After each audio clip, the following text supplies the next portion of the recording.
यह एक खास टेस्ट था, जीनियस बच्चों को चुनने के लिए। यहाँ जो सबसे कमजोर बच्चा था वो भी पूरे देश का ओलंपियाड चैंपियन था। टेस्ट खत्म हुआ और वहीं पर रिजल्ट आ गया। टीचर ने अगले राउंड में जाने वाले बच्चों का नाम लिया। रेनार्ड मुल्डून यानी रेनी चुना गया। लंच के बाद रेनी दूसरा राउंड देने पहुंचा। टेस्ट शुरू होने से पहले एक नीले बालों वाली लड़की की पेंसिल गलती से नाली में गिर जाती है। बाकी बच्चे डर के मारे दूर हो जाते हैं, क्योंकि नियम था सिर्फ एक पेंसिल लानी है। ज्यादा या कम पाई गई तो बच्चे को बाहर कर दिया जाएगा।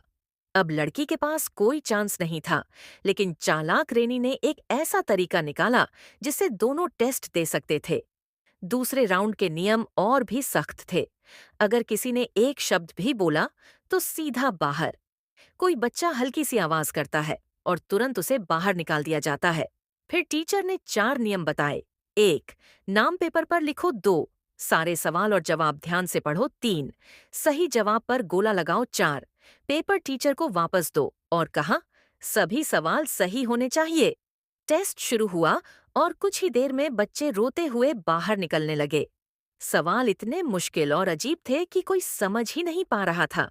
पर उस लड़की ने सारे सवाल सॉल्व कर लिए और अपना पेपर रेनी के पास फेंक दिया, थैंक यू के लिए। लेकिन ईमानदार रेनी ने वो पेपर एक तरफ हटा दिया। उसे खुद के दम पर टेस्ट पास करना था। जब उसने ध्यान से पेपर पढ़ा तो उसे समझ आया, हर सवाल का जवाब उसी सवाल में छुपा था। टीचर की शुरुआत में बताई गई बातें असल में हिंट्स थीं। आखिर में पूरे हॉल में सिर्फ रेनी ही था जो टेस्ट पास कर पाया।